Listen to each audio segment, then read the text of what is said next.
Telangana Gaddar film అవార్డుల ప్రదానోత్సవంలో అల్లు అర్జున్ ఉత్తమ నటుడి అవార్డును అందుకున్నారు. ఈ సందర్భంగా ఆయన పుష్ప 2 సినిమాలోని మాస్ డైలాగ్ చెప్పి అలరించారు. ముఖ్య అతిథిగా సీఎం రేవంత్ రెడ్డి పాల్గొన్నారు. తెలంగాణ ప్రతిష్టాత్మకంగా అందిస్తున్న గద్దర్ ఫిల్మ్ అవార్డులు ప్రదాన వేడుక శనివారం సాయంత్రం హైదరాబాద్లోని హైటెక్స్ గ్రాండ్గా నిర్వహించారు. దీనికి ముఖ్య అతిథిగా సీఎం రేవంత్ రెడ్డి పాల్గొన్నారు. ఇందులో పలువురు విజేతలకు ఆయన అవార్డులు ప్రదానం చేశారు. అందులో భాగంగా 2024 ఏడాదికిగాను ఉత్తమ నటుడిగా అల్లు అర్జున్ అందుకున్నారు. పుష్ప 2 చిత్రానికిగాను బన్నీ ఈ పురస్కారం గెలుచుకున్నారు.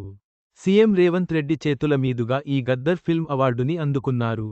ఈ సందర్భంగా అల్లు అర్జున్ మాట్లాడారు.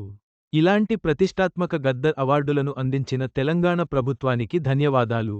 ఇదొక గొప్ప ప్రయత్నం. ఈ సందర్భంగా సీఎం రేవంత్ రెడ్డి అన్నగారికి, డిప్యూటీ సీఎం భట్టి విక్రమార్క గారికి, దిల్ రాజుగారికి అందరికి ధన్యవాదాలు. ఈ అద్భుతానికి కారణమైన దర్శకుడు సుకుమార్కి ధన్యవాదాలు. ఈ అవార్డు రావడం పూర్తిగా మీ విజన్ వల్లే సాధ్యమైంది. అలాగే నా నిర్మాతలు, ఆర్టిస్టులు, టెక్నీషియన్లకి ధన్యవాదాలు. ఈ సందర్భంగా రాజమౌళిగారికి ప్రత్యేకమైన ధన్యవాదాలు.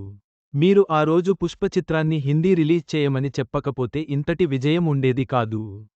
మీకు థాంక్స్ చెప్పడానికి ఇది మంచి అవకాశంగా భావిస్తున్నా. పుష్ప 2 సినిమా గెలిచిన మొదటి అవార్డు ఇది. ఈ పురస్కారాన్ని నా అభిమానులకు అంకితమిస్తున్నా. మీ సపోర్ట్ ఎప్పుడూ ఇలానే ఉండాలి. అదే సమయంలో మిమ్మల్ని ఎప్పుడూ గర్వపడేలా చేస్తాను అని తెలిపారు బన్నీ. ఈ సందర్భంగా పుష్ప 2 సినిమాలోని డైలాగ్ని స్టేజ్పై చెప్పి ఆశ్చర్యపరిచారు. ఆ బిడ్డమీద ఒక్క గీటుపడ్డ గంగమ్మ జాతరలో యాట తలనరికినట్టు రఫ్ఫా రఫ్ఫా నరుకుతా ఒక్కొక్కడిని. పుష్పరాజ్ అస్సలు తగ్గేదెలే అంటూ మాస్ డైలాగ్ చెప్పి ఉర్రూతలూగించారు బన్నీ. సీఎం రేవంత్ రెడ్డి ముందు ఆయన ఈ డైలాగ్ చెప్పడం విశేషం. దీన్ని సీఎం కూడా ఎంజాయ్ చేశారు. నవ్వుతూ కనిపించడం విశేషం.